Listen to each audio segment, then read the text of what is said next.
السلام علیکم۔ کسی بھی معاشرے کو صحیح طرح سے چلانے کے لیے اس معاشرے کا صحیح سمت میں جانا بہت ضروری ہے۔ مطلب اس معاشرے کے جو لوگ ہیں ان کا کسی ایک بات پہ یا کسی ایک پوائنٹ آف ایجنڈا پہ اکتفا ہونا بہت ضروری ہے۔ ہر معاشرے کے اندر، ہر سوسائٹی کے اندر کانفلکٹس ہوتے ہیں۔ تو ایک تھیوری ہے جسے فنکشنلزم آف سوسائٹی کہتے ہیں۔ اس میں تھیورسٹ یہ کہتا ہے کہ معاشرے کو چلانے کے لیے اس معاشرے کے جو لوگ ہیں، مطلب اس معاشرے کے جو انسٹیٹیوشن ہیں، اس معاشرے کے جو مورلز ہیں اور ویلیوز ہیں اور اس معاشرے کے جو مینز آف پروڈکشن ہے، وہ ساری کسی ایک خاص مقصد کے لیے کام کر رہی ہوتی ہے۔ وہ مقصد کیا ہوتا ہے کہ ہم نے اس معاشرے کو آگے لے کے جانا ہے، بہتری کی طرف لے کے جانا ہے۔ جو معاشرے کے انسٹیٹیوشنز ہوتے ہیں وہ کون سے ہوتے ہیں؟ ہمارا فیملی سسٹم ہمارا ایک انسٹیٹیوشن ہے، ہماری اکانومی ہماری ایک انسٹیٹیوشن ہے۔ یہ وہ پلرز ہیں جن پہ کوئی بھی معاشرہ، کوئی بھی سوسائٹی کھڑی ہو کے ترقی کرتی ہے۔ ہیلتھ ہماری ایک انسٹیٹیوشن ہے، ایجوکیشن ایک انسٹیٹیوشن ہے، پولیٹکس ایک انسٹیٹیوشن ہے اور میس میڈیا ایک انسٹیٹیوشن ہے۔ اور اسی طرح اس کے علاوہ جو اس معاشرے میں سب سے زیادہ چیز لائک ایگریکلچر ہے تو وہ ایک انسٹیٹیوشن ہے، انڈسٹری ہے تو وہ ایک انسٹیٹیوشن ہے۔ اسی طرح سول ڈپارٹمنٹس جو ہیں وہ ایک انسٹیٹیوشنز ہیں، لا اینڈ آرڈر ایجنسیز جو ہیں وہ بھی ایک انسٹیٹیوشن ہے، سروسز جو ڈپارٹمنٹس ہیں وہ بھی ایک انسٹیٹیوشن ہے۔ اور اس کے بعد جو ہماری نارمز ہیں، ہماری ویلیوز ہیں، ہماری اخلاقیات ہیں اور وہ بھی ایک انسٹیٹیوشن ہے، اور جو کلچر ہے وہ بھی ایک انسٹیٹیوشن۔ جو تھیورسٹ ہے وہ یہ کہتا ہے کہ یہ سوسائٹی جو ہے، یہ معاشرہ جو ہے، یہ ایک باڈی کی طرح ہوتا ہے، ایک جسم کی طرح ہوتا ہے۔ اس طرح جسم کے آرگزمز کام کرتے ہیں، اسی طرح معاشرے کے انسٹیٹیوشنز کام کرتے ہیں۔ اس طرح جسم کے اندر کسی ایک حصے کو تکلیف ہوتی ہے تو پورا جسم متاثر ہوتا ہے۔ اسی طرح معاشرے کا کوئی ایک بھی انسٹیٹیوشن صحیح طرح سے نہ چلے، پوری کی پوری سوسائٹی متاثر ہوتی ہے۔ کسی بھی معاشرے کو بہتری کی طرف جانے کے لیے اس معاشرے کو فنکشنل ہونا بہت ضروری ہے، اور فنکشنل ہونے کے لیے اس معاشرے کا کسی ایک پوائنٹ آف ایجنڈا پہ آنا بہت ضروری ہے۔ پوائنٹ آف ایجنڈا بھی ہو سکتا ہے کہ ہم نے اکانومی میں گرو کرنا ہے، لائک ہم نے ٹیکنالوجی میں گرو کرنا ہے، ہم نے ایجوکیشن میں گرو کرنا ہے، ہم نے ہیلتھ سیکٹر میں گرو کرنا ہے، ہم نے ایگریکلچر میں گرو کرنا ہے، ہم نے اپنے آپ کو ون آف دی بیسٹسٹ نیشن بنانا ہے، ہم نے ایز اے پاکستانی جو ہے بہت زیادہ، ایز اے مسلم ہم نے پوری دنیا میں لیڈ کرنا ہے، ایز اے پاکستانی لیڈ کرنا ہے، یا کچھ بھی یہ جو گولز ہیں وہ ہو سکتے ہیں یہ بھی معاشرے کو بہتر بنانے کے لیے۔ جس طرح امریکہ کی پرسیپشن ہمارے بارے میں آتی ہے تو وہ یہ ٹیکنالوجی میں بہت آگے ہیں، چائنا ٹریڈ میں بہت اچھا ہے، اسمال انڈسٹریز میں بہت اچھا ہے، جاپان جو ہے وہ آٹو موبائل انڈسٹریز کے اندر اس نے بہت زیادہ گرو کیا۔ اسی طرح جو ہے وہ ہر کنٹری کی کوئی نہ کوئی ایک گولز ہیں۔ Even Saudi Arabia has a vision in 2030۔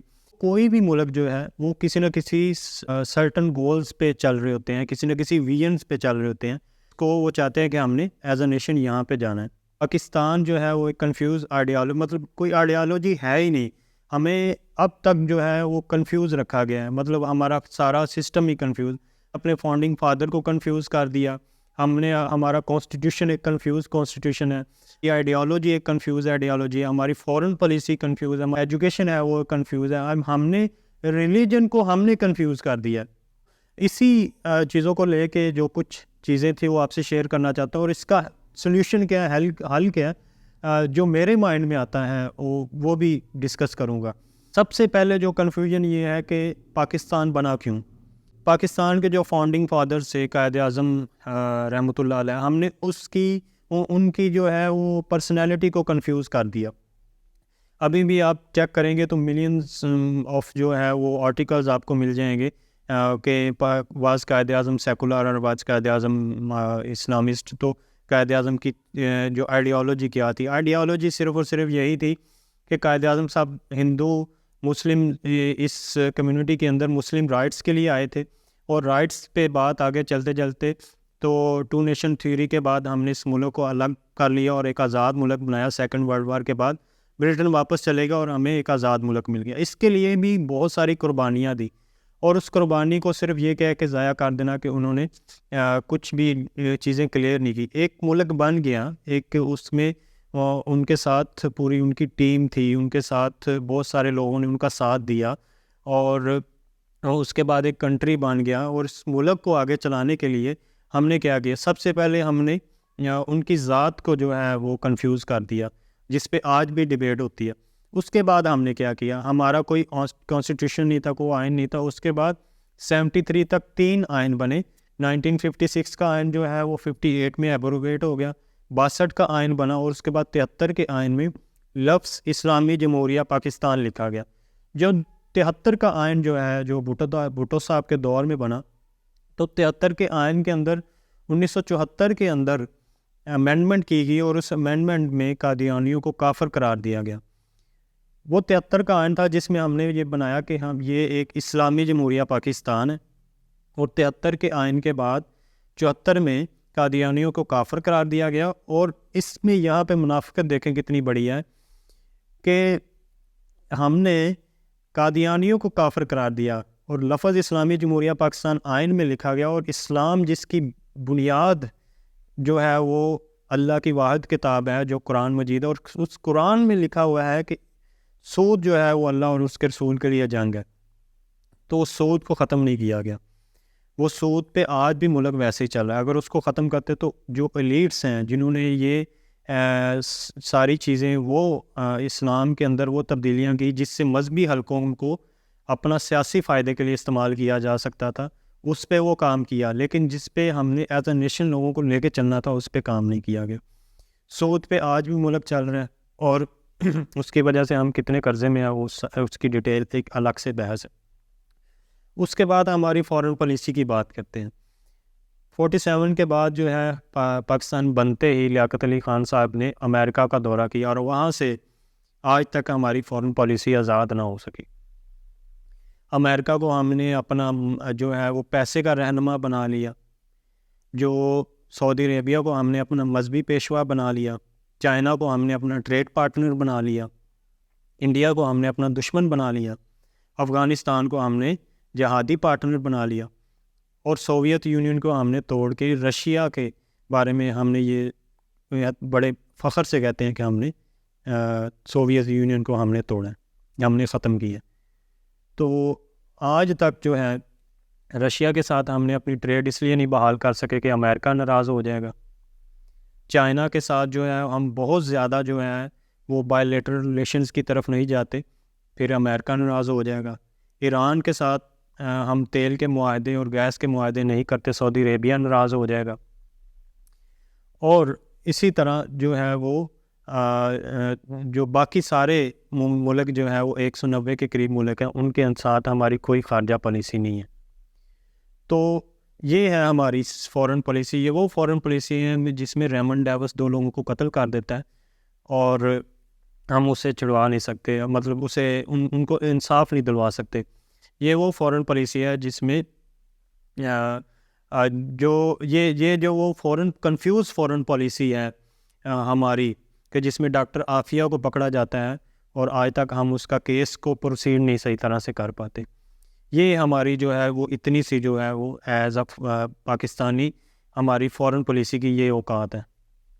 تو ہماری آج تک بھی ہم نے اپنی فارن پالیسی کو آزاد نہیں کر سکے کہ ہم اس پہ کوئی ڈبیٹ کر سکیں. اس کے بعد ہمارا کیا آ جاتا ہے جی, ہماری ہسٹری آ جاتی ہے.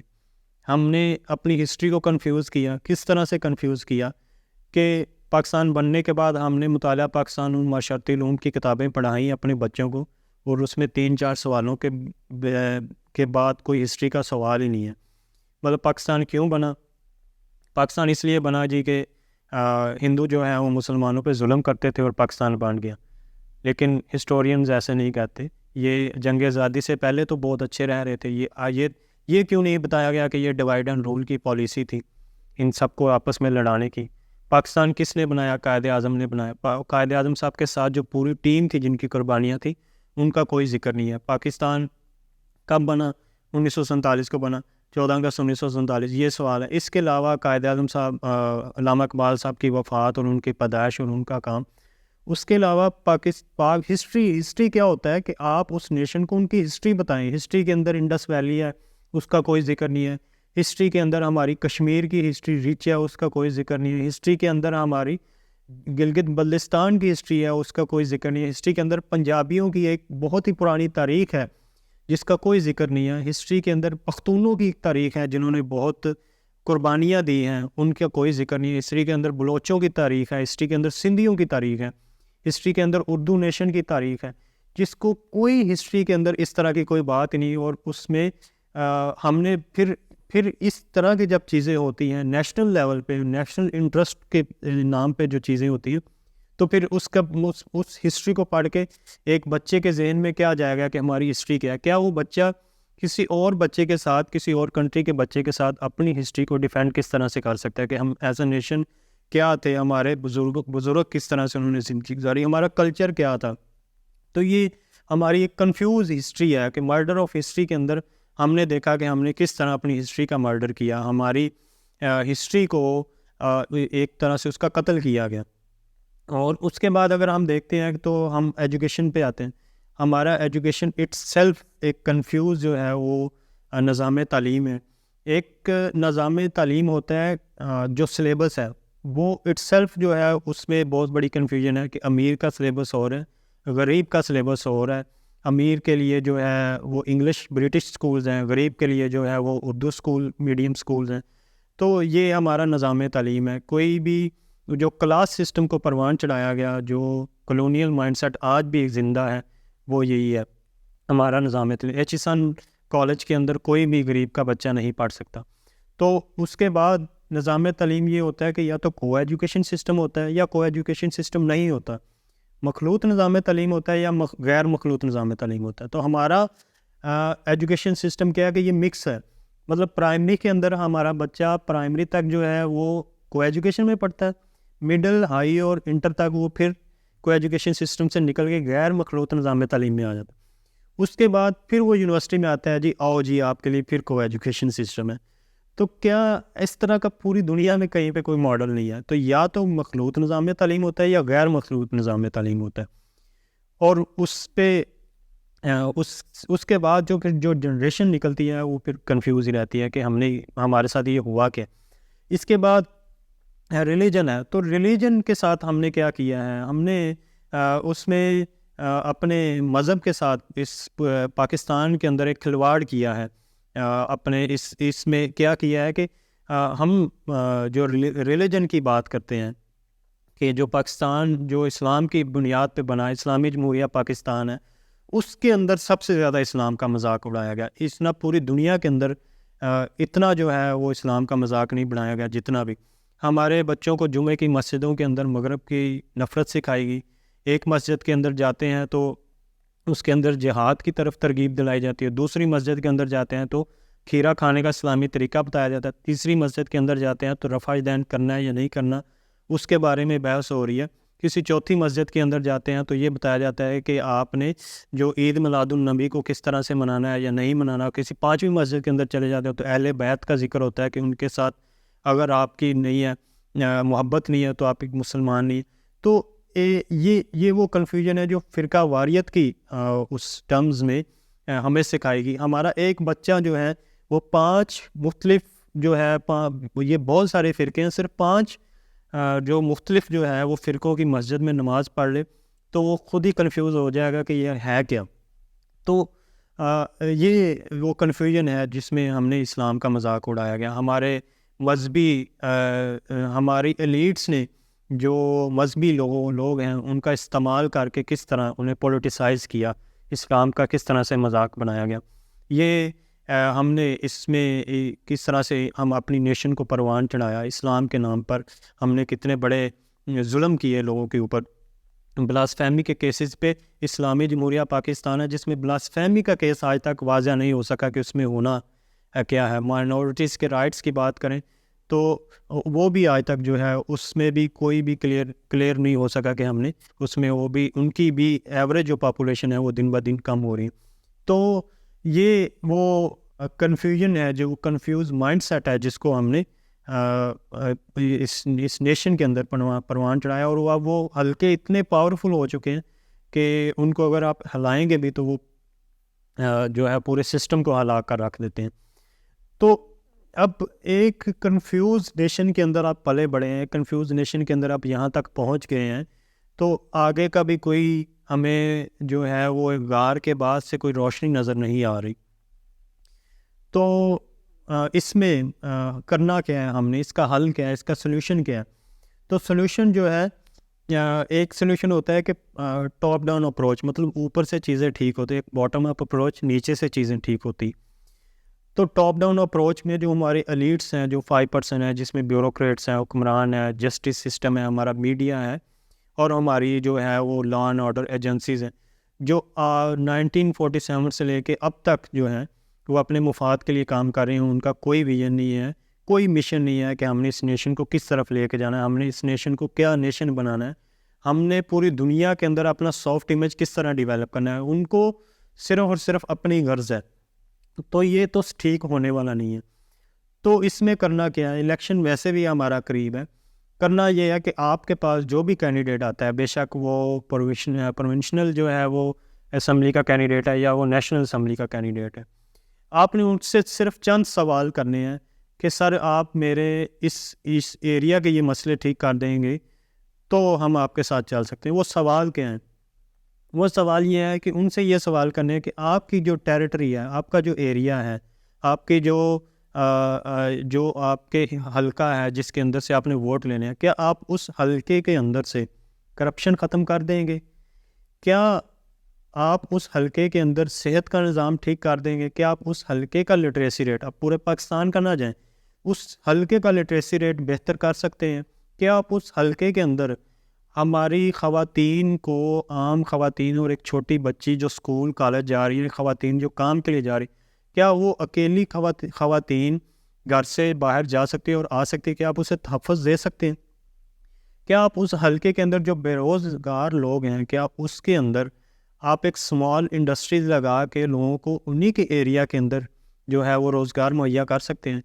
کیا اس حلقے کے جو لوگ بڑے شہروں میں جا کے آج بھی 20 25 ہزار روپے کی سیلری لے کے اور اپنی فیملیز کو بھیج رہے ہیں، اور ان کے درمیان جو ایک کمیونیکیشن گیپ ہے، ایک جنریشنل گیپ آ گیا، کیا آپ اس کو ختم کر سکتے ہیں کہ ان کے لیے ایسا روزگار بنا سکتے ہیں کہ وہاں پہ ہی آ کے واپس اپنے حلقے کے اندر اپنے آپ کو سرو کریں اور اپنی زندگی اپنی بیوی بچوں کے ساتھ گزاریں؟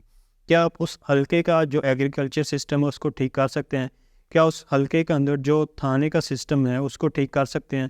کیا آپ اس حلقے کے اندر جو بنیادی مسائل ہیں لوگوں کے وہ ٹھیک کر سکتے ہیں؟ اگر وہ اس حلقے کے اندر کے سوشل ایشوز کو ختم کرنے کا وعدہ کرتا ہے یا ختم کرتا ہے یا اس سے ریلیٹڈ کوئی بھی سٹانس لیتا ہے، کوئی بھی ایکشن لیتا ہے، تو یو کین گو ود ہم اور ہر. تو یہ سوالات ہیں جو ہمیں ان سے کرنے چاہیے کہ جس کے بارے میں وہ ہم سے وعدہ کر. تو یہاں ایسے ہی جو ریولیوشن ہے اس سوسائٹی میں ایسے ہی آئے گا، اسمال اسکیل سے، کبھی بھی لارج اسکیل سے اوپر سے نیچے ریولیوشن نہیں آ سکتا. اگر کوئی بھی ایک انسان اس طرح سے اپنے سوشل ایشوز کو ایڈریس کرے چھوٹے لیول پہ تو وہ ایک مثال بن سکتا ہے، اور اسی طرح سے ہی ہم آگے جا سکتے ہیں. نہیں تو ہمارا یہ نیشن جو ہے جس طرح سے کنفیوز چلتی آ رہی ہے اسی طرح سے ہم نے اسی طرح سے ہی 47 کے بعد اب تک کنفیوز نیشن میں ہی رہے ہیں، اور یہ کنفیوز نیشن ہی رہے گی. کم سے کم ہم اپنا تو گول بنا سکتے ہیں، اپنا تو کوئی مقصد بنا سکتے ہیں، اپنے ذہن میں جو سوال آ رہے ہیں، جو تھاٹس آ رہے ہیں اس کو لکھ سکتے ہیں، اس سوالوں سے متعلق ڈیبیٹ تو کر سکتے ہیں. کم سے کم ہم اپنے ڈسکشن کے ٹاپکس تو چینج کر سکتے ہیں. کم سے کم ہم پولیٹکس سے ہٹ کے جو ڈسکشن ہے، جو ہمارے ایشوز ہیں ان پہ تو بات کر سکتے ہیں. تو یہ وہ بات کرنے کی ضرورت ہے.